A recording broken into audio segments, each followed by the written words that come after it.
பிராமண நல்வாழ்வு முன்னேற்றம் என்ற கொள்கைக்காகவும் பிறர் முன்னேற்றமே தமது உயர்வு என்ற நோக்கத்திற்காகவும் கோவையை சேர்ந்த தொழில் முனைவோரால் தொடங்கி நடத்தப்பட்டு வரும் குளோபல் பிராமின் வெல்ஃபேர் போரம் அமைப்பின் முப்பெரும் விழா 2025 கோவை ராம்நகரில் அமைந்துள்ள சுபஸ்ரீ ஹாலில் இனிதே நடைபெற்றது.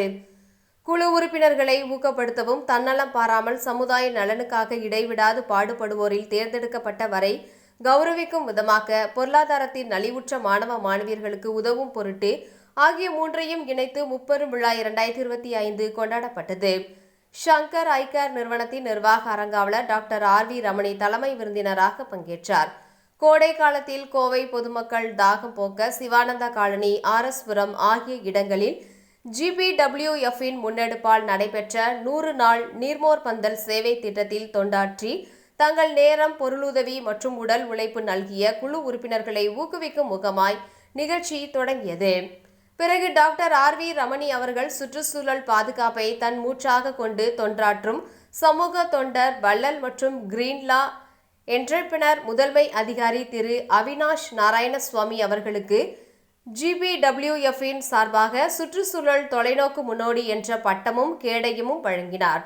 அடுத்து GPWF-இன் திட்டத்தின்படி அரசு மற்றும் மாநகராட்சி பள்ளிகளில் பயிலும் பொருளாதாரத்தில் நலிவுற்ற மாணவ மாணவியர்களுக்கு சீருடை, நோட்டு புத்தகம் மற்றும் கல்வி கட்டணம் ஆகியவை வழங்கப்பட்டன.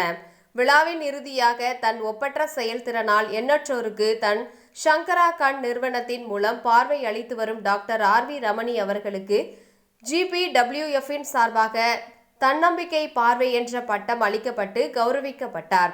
வரவேற்புரையை GPWF-இன் தலைவர் திரு சி.வி. கிருஷ்ணமூர்த்தி வழங்க, குழுவின் திட்ட செயல்பாடுகளை செயலாளர், விரிவாக்க பொருளாளர் திரு கோவிந்தகிருஷ்ணன் நன்றி உரை ஆற்றினார்.